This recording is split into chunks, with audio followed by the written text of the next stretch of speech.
সাহাবী ইন্তেকাল করেছে, নবীর মনেও শান্তি নাই, বন্ধুদের মনেও শান্তি নাই। আল্লাহর নবী সাহাবায়ে কেরামকে ডাক দিয়ে বলেন, ও আমার সাহাবীরা, চলো জানাজার নামাজ পড়ি। আল্লাহর নবীর ইমামতিতে জানাজার নামাজ পড়াইলেন। নামাজ পড়ানোর পর যখন লাশকে নিয়ে গুরুস্থানের দিকে রওনা করছেন, গুরুস্থানের দিকে সকলেই যাইতেছেন, নবী আমার সামনে সামনে চলে, সাহাবায়ে কেরাম পিছনে পিছনে চলে, সাথে আবার লাশটাও আছে। গুরুস্থানের ভিতরে যখন আগমন করলেন, প্রবেশ করলেন, লক্ষ্য করে তাকিয়ে দেখেন গুরুস্থানের কবর খোদাই কাজ এখনো শেষ হয় নাই। কবর যে খোদাই করতেছেন, এই কবর খোদার কাজ কি এখনো শেষ হয়নি? কবর খোদাইয়ের কাজ যেহেতু বাকি রয়েছে, আল্লাহর নবী মুহাম্মদুর রাসূলুল্লাহ সাল্লাল্লাহু আলাইহি ওয়াসাল্লাম গুরুস্থানের এক পাশে বসে গেলেন। বসে একটা লাকড়ির টুকরা নিয়ে মাটির ভিতরে আগ দিতেছেন, মাটির ভিতরে আঁকা কি করতেছেন।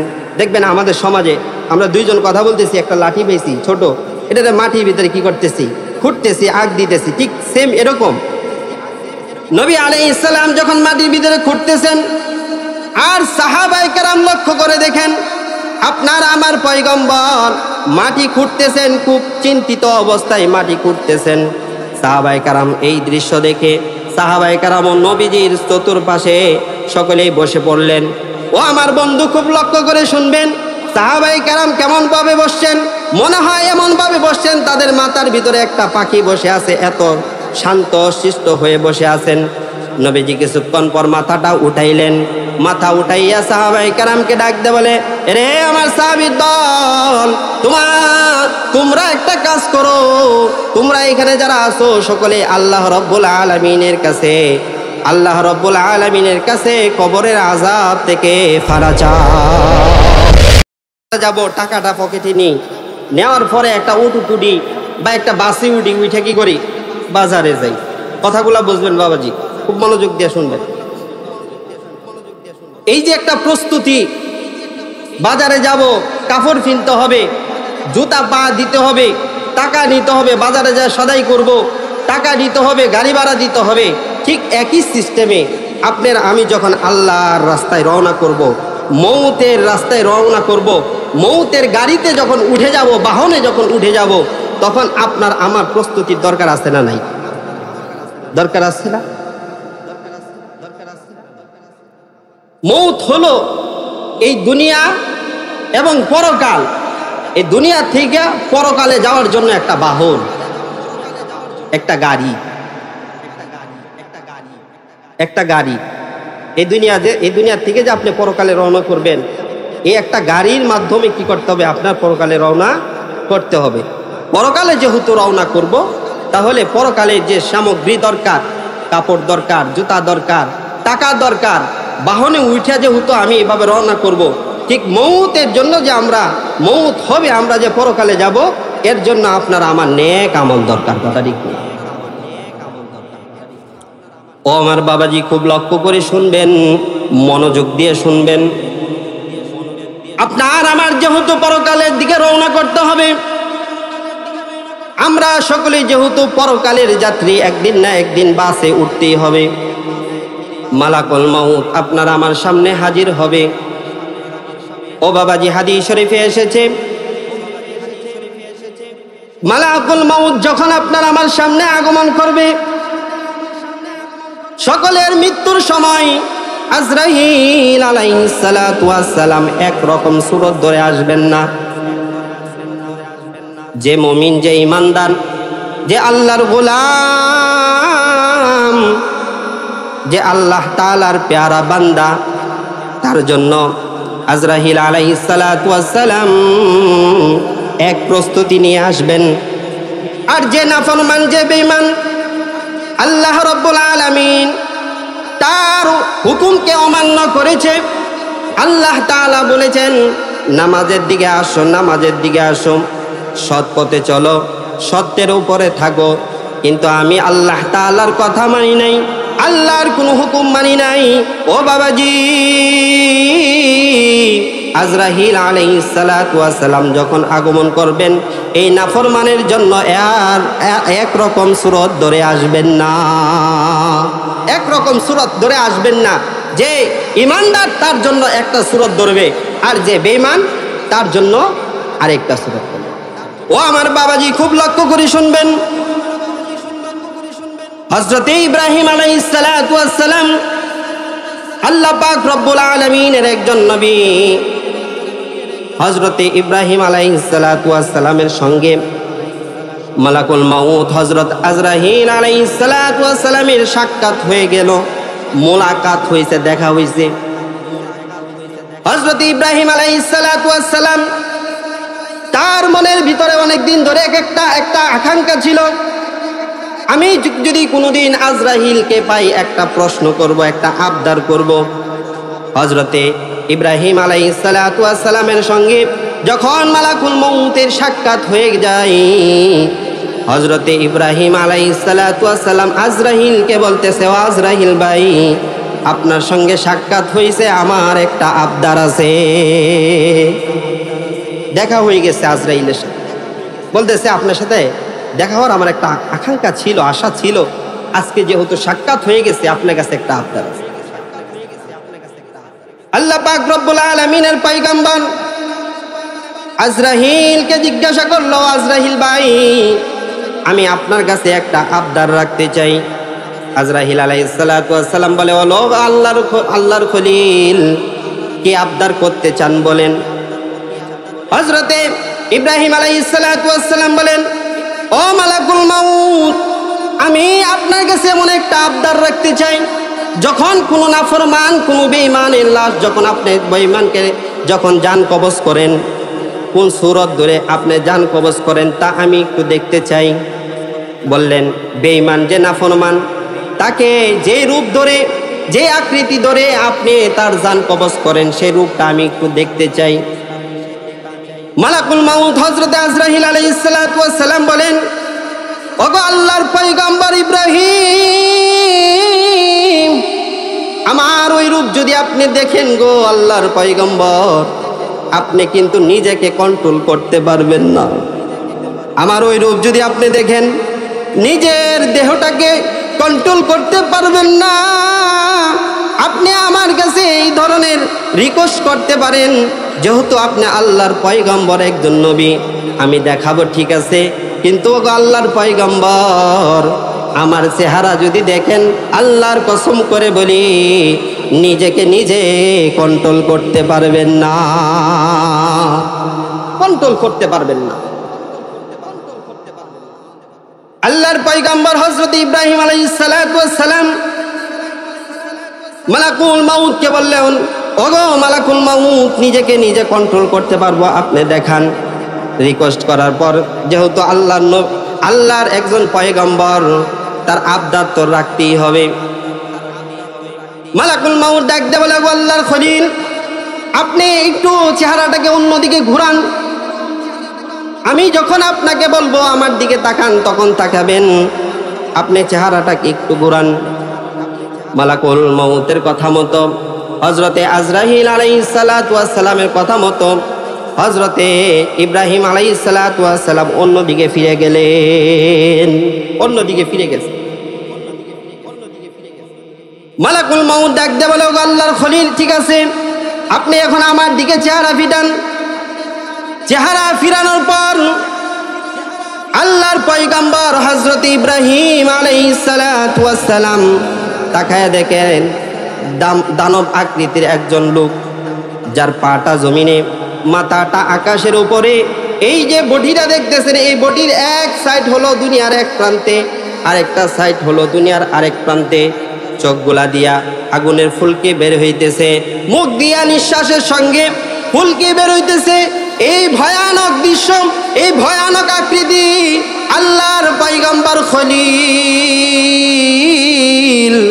যখন দেখতে পাইল, আল্লাহর পয়গম্বর হঠাৎ করে বেহুশ হইয়া জমিনে পড়ে গেল। আল্লাহু আকবার। হযরতে খলিল কিছুক্ষণ সময় যাওয়ার পর যখন হুঁশ ফিরে আসলো, হুঁশ ফেরার পর হযরতে ইব্রাহিম আলাইহিস সালাতু ওয়াস সালাম, আজরাইলের আগে যে আকৃতি ছিল, স্বাভাবিক আকৃতি ছিল, আকৃতিতে সে দাঁড়ায় রয়েছে। তখন হযরতে ইব্রাহিম আলাইহিস সালাতু ওয়াস সালাম আজরাইলকে ডাক দিয়ে ওরে বলে, আজরাইল ভাই, যে চেহারা দেখাইছো একজন সাধারণ মানুষের মৌতের জন্য তোমার চেহারাটাই যথেষ্ট। মৌতের জন্য আর কোনো কিছু দরকার নাই। যে এক মুসিবত তোমার চেহারার ভিতরে আছে, এই চেহারা দেখলেই তো তার জান এমনিই বাহির হয়ে যাইব, তোমার ভয়ানক কোনো আকৃতি ধরতে হবে না। ও আমার বাবাজি, যে কথাটা বুঝাইতে চাই, আল্লাহ নবীর একজন পয়গম্বর, আল্লাহ রাব্বুল আলামিনের একজন পয়গম্বরের চেহারার আকৃতি যদি, এই চেহারা দেখা যদি এই অবস্থা হয়ে যায়, তাহলে আপনার আমার মতো সাধারণ ঈমান নাই, আমল নাই, আল্লাহর প্রতি ভালোবাসা নাই, মোহাব্বত নাই, আর আজরাইল যদি ভয়ানক চেহারা নিয়ে আপনার আমার সামনে দাঁড়ায়, একবার কি চিন্তা করে দেখেছেন আপনার আমার কি অবস্থা হবে? চিন্তা করছেন? চিন্তা করছেন? একদিন চিন্তা করি নাই। দিন যাইতেছে, সময় পার করতেছে, দিন যাইতেছে, সময় পার করতেছে। ও আমার বাবাজি, খুব লক্ষ্য করে শুনবেন, আল্লাহ রাসূল সাল্লাল্লাহু আলাইহি সাল্লামের একজন আনসারী সাহাবী দুনিয়া থেকে বিদায় হয়ে গেছে। আল্লাহর নবী সাহাবায়ে কেরামকে ডাক দিয়ে বলে, আমার সাহাবী চলে গেছে।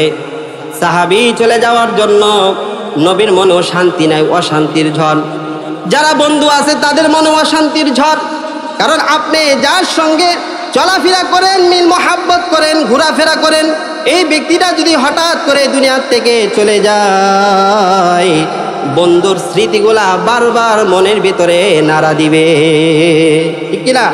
আপনি যার সাথে চলেন, এই ব্যক্তিটা যদি হঠাৎ করে মরে যায়, চিন্তা করবেন, তারে নিয়ে তো বাজারে গেছি, হাটে গেছি, তারে নিয়ে তো ক্ষেতের ভিতরে চাষবাস করছি, সে আজকে মরে গেছে। আপনি নিজে খুব কষ্ট লাগবে যে আমার বন্ধু আমাকে ছাইড়া চলে গেছে। নবী সাহাবী ইন্তেকাল করেছে, নবীর মনেও শান্তি নাই, বন্ধুদের মনেও শান্তি নাই। আল্লাহর নবী সাহাবায়ে কেরামকে ডাক দিয়ে বলেন, ও আমার সাহাবীরা, চলো জানাজার নামাজ পড়ি। আল্লাহর নবীর ইমামতিতে জানাজার নামাজ পড়াইলেন। নামাজ পড়ানোর পর যখন লাশকে নিয়ে গুরুস্থানের দিকে রওনা করছেন, গুরুস্থানের দিকে সকলেই যাইতেছেন, নবী আমার সামনে সামনে চলে, সাহাবায়ে কেরাম পিছনে পিছনে চলে, সাথে আবার লাশটাও আছে। গুরুস্থানের ভিতরে যখন আগমন করলেন, প্রবেশ করলেন, লক্ষ্য করে তাকিয়ে দেখেন গুরুস্থানের কবর খোদাই কাজ এখনো শেষ হয় নাই।